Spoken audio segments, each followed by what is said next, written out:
This morning we talked about deception in the church. And there's a lot of deception. We didn't have time to go into all of it. We may talk about a little bit more this evening.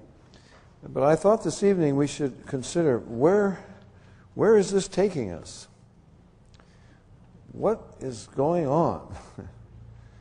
Sometimes I puzzle about it. On the other hand, the Scripture tells us. In fact, the Scripture says, when you see these things come to pass, rejoice. Your redemption draweth nigh. And we noted that Jesus foretold these days. Paul tells us in 2 Thessalonians chapter 2, he uses the same terminology. Remember, Jesus said, the very first thing he said when they asked him, when will these things be? What will be the sign of your coming? And so forth. He said, beware that no man deceive you. And many will come in my name, saying, I am the Christ, and so forth. And Paul uses the same language in 2 Thessalonians chapter 2, verse 3. He says, don't let anyone deceive you. That day, the day of the Lord, which the Scripture tells us, I wish we could go in and discuss the day of the Lord, but again, we don't have time for that. But the day of the Lord comes as a thief in the night. Remember? Paul talks about it in 1 Thessalonians chapter 5.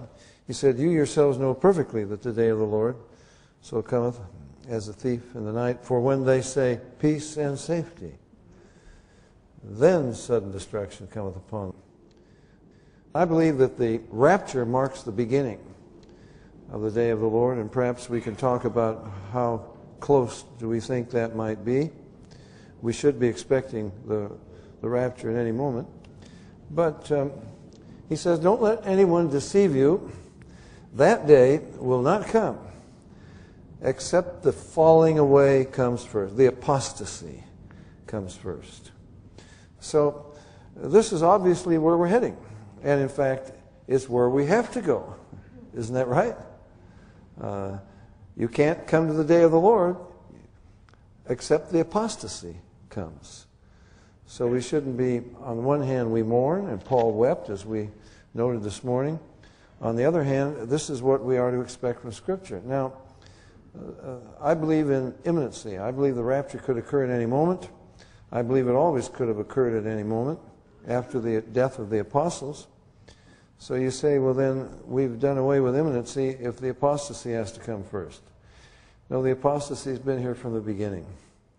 Paul said, all they in Asia have forsaken me. Most of the Scriptures, the New Testament Scriptures, were written to correct error that was already in the church. Were they not? And Paul, as we quoted this morning, he said, after my departing, grievous woes will enter in. Of your own selves shall men arise, speaking perverse things to draw away disciples after them. So I guess the question is, how bad does it have to get? I don't find any Scripture that says that it has to get so bad. I've been talking about this and writing about it for 25 years, and I can only say it has gotten worse than I thought. I could not have imagined how bad it is now.